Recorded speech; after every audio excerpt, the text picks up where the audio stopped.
Ассалаумағалейкум, құрметті қазақ елі. Біз мінекей Алланың қалауымен Балғожа бидің шөбересі болған Әлжан ауылына аттың басын тіреп келіп жатырмыз. Құдай қаласа биыл осы жерде мешіт салынады. Міне болашақ имам шейх. Қош келдіңдер. Ассалаумағалейкум. Бүгін мінекей осы Әлжан ауылының жамағаты бәрі жиналып, осындай бір үлкен үйде жиналыс жасап жатыр. Мешіт қай жерде қалай салынады, сол жөнінде ақылдасу болады.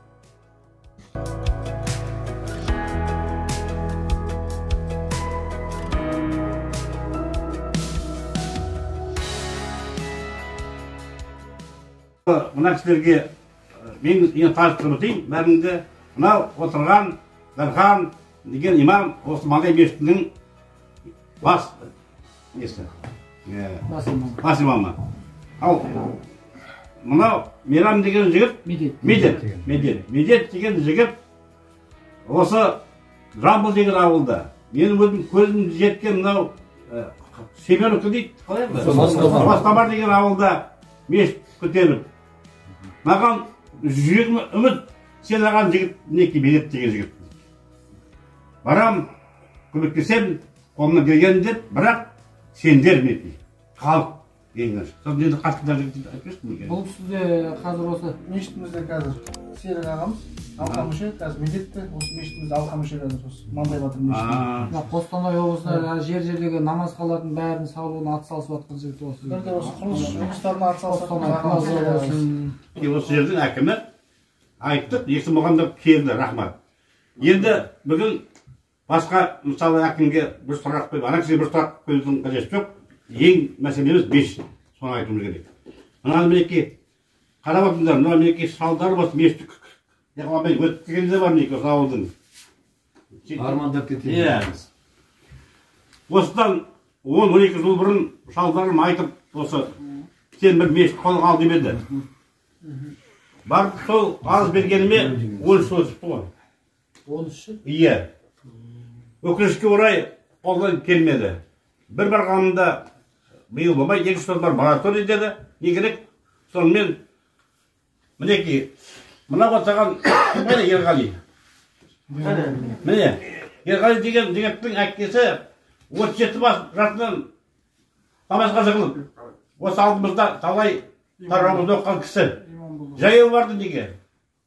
Мешітке, қалаға, жаяу барды деді. Жұма сайын. Иә. Мына отырған Ардақ деген жігіттің әкесі Россияда мешіт ұстаған, алдымызда 10 жыл қызмет етті. Дүниеде өтіп кетті. Мына отырған Мәди деген қаймен жағайды? Абубәкір деген ағамыз. Осы кісі бірінші бір айтып еді, Тарқын, сен барсайшы, мешітті сұрасайшы жерді. Айтсайшы деп, осы кісі әкесі еді. Уайымдадым, бірақ үміт болды. Мына кісілерге үміт болды. Енді Алла тағала енді тек қана көрмейсіз, молдасы боласыз сол мешітте. Әумин.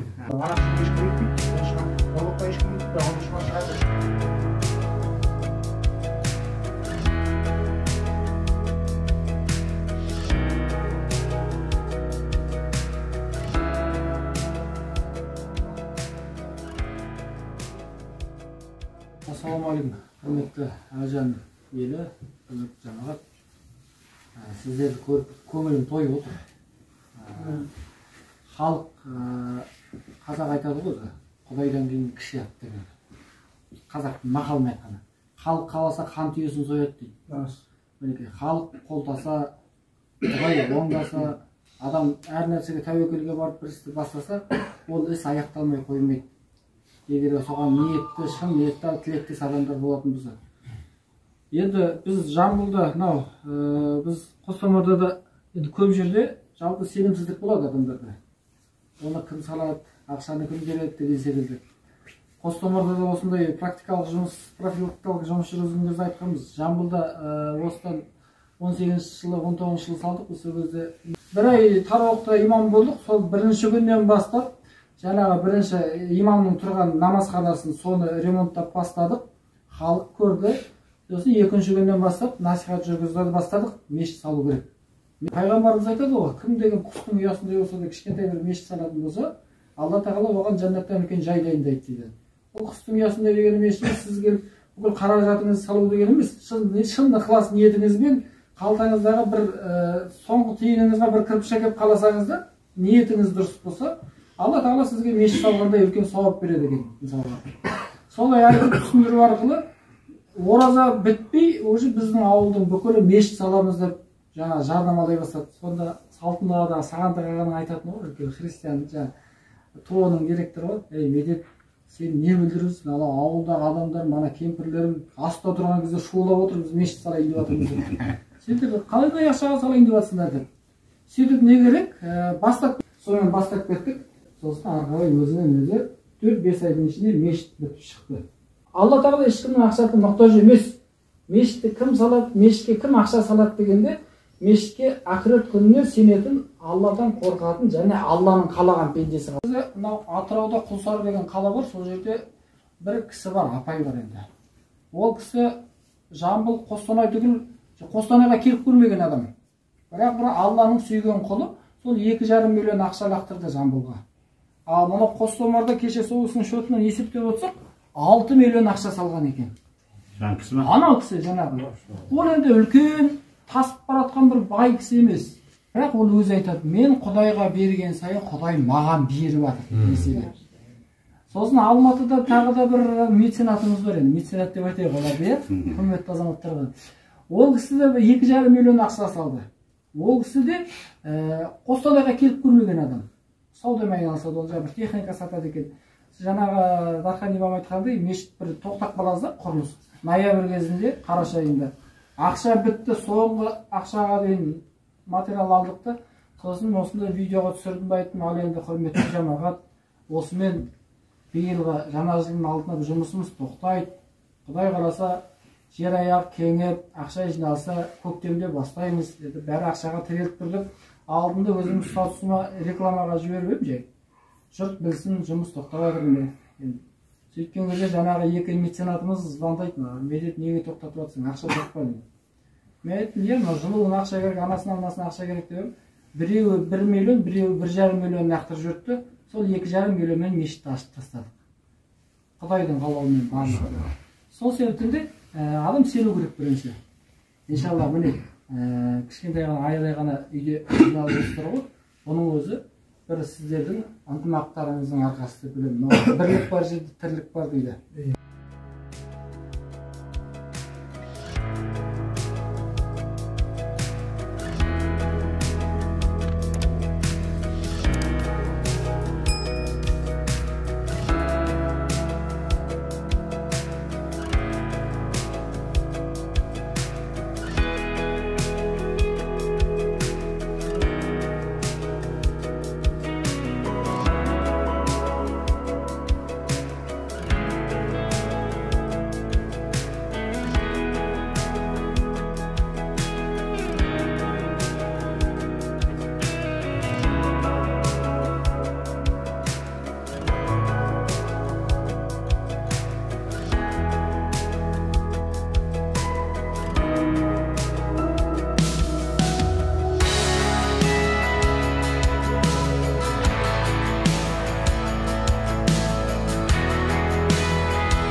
Құрметті жамағат мінекей, біз жаңа ғана жиналыстан шықтық.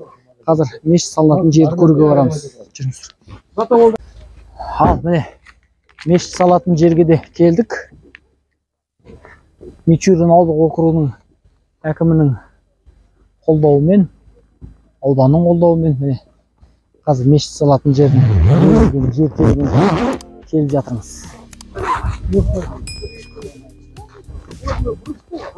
Бағаммен бұлай алды, сосын мына жаққа кетеді. Қайсы? Осы жерде ма, осы жер? Міне. Анау кішкентай, анау жалғыз үй, анау. Міне, онда бұлай осылай ұзыннан келеді. Мына төрт баған. Неше соттың жерде сонда? 10 сот. Көлденен бұлай ұзыннан осылай. Сонда бұлай, мына жерді бұлай бәрін құммен нетсе, тегістесе. Сонда машина не парковка қоюға болады. Құрметті жамағат мінекей, біздің алдымыз қасымызда осы Мичурин ауылдық округінің әкімі, яғни осы Алтынсары осы кісінің қарамағына қарайды, Балтабек аға, иә? Иә, жалпы мешітке қанша жер сотық бөлініп жатыр, сол жөнінде айтып жүрсеңіз, мына жерде қай жерден қай жерге дейін? Мынау енді мана айтып кетті ғой, 10 соткын артығымен жері бөлінді, аудан әкімінің қолдауымен. Осы Ардақ деген азамат өзінің қарамағына алады ол жерді. Сосын мынау құрылыс аяқталып деген сияқты үйіміз аман болса Алланың үйі тапсырылып жатқан жерде жайда тағы қосымша жер мынау жолға дейін белгілеуге болатын болады қосымша. Сондай жағдайдамыз. Жақсы, рахмет, Алла разы болсын. Ал, қарай, қай жерден басталады? Мына бағанның... Сен қол ішіп неттің ме өткен жолы?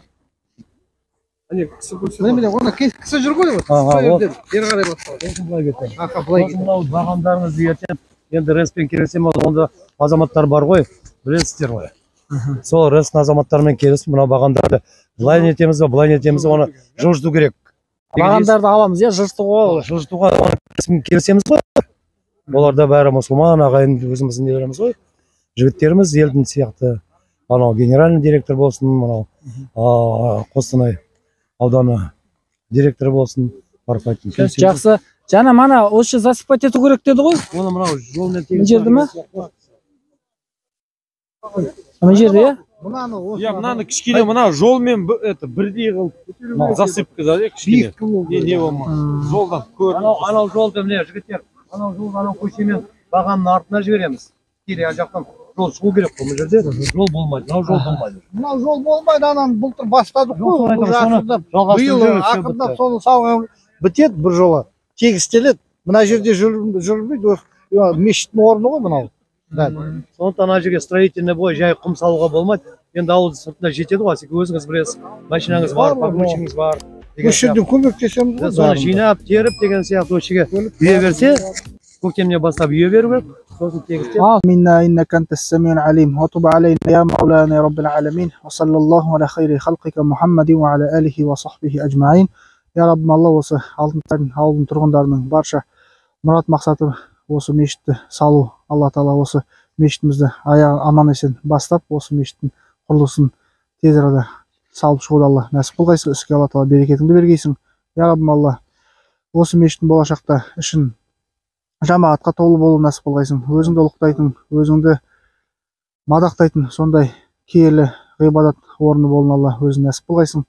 Осы мешіттің барша азаматтардың ниеттерін, дұғаларын қабыл етіп, атсалысайын деп жатқан кісілердің жомарт жандарын Алла Тағала кім қаражатымен, қандай да бір кісілер өзінің қолымен, сөзімен, ісімен көмек берейін деп жатқан кісілердің Алла Тағала осы игі істерін, ниеттерін қабыл етіп, Алла Тағала азғантай уақыттың ішінде халықтың игілігіне есіктерінің айқара ашылуын нәсіп етіп, болашақта осы мақсатты, мұратты орындалуын Алла нәсіп қылғайсың. Раббана ла тузигh qulubana ba'da idh hadaytana wa hab lana min ladunka rahma innaka antal wahhab bi rahmatika ya arhamar rahimin min Allahu akbar. Мінекей, бүгін Алтынсары, бұрынғы Әлжан ауылы, қазіргі Алтынсары ауылына келіп отырмыз. Бұл жердің тарихына көз салатын болсақ, атақты Балғожа бидің немересі Әлжанның құрметіне берілген ауыл екен. Алтынсарыда Балғожа бидің баласы. Ол Алтынсары Балғожа білесіздер. Алтынсары Ыбырай Алтынсарин, Балғожа би оның атасы. Мінекей. Кезінде 1860 жылы, 64 жылы, 4 жылда анау Торғайға Арақарайдан, Аманқарағайдан өгіз арбамен өрене тасып, сол жақтан материал тасып, мектеп салған Ыбырайдың еліне Құдай қаласа биыл үлкен бір мешіт бой көтереді иншалла. Соған баршаңызды атсалысуға шақырамын.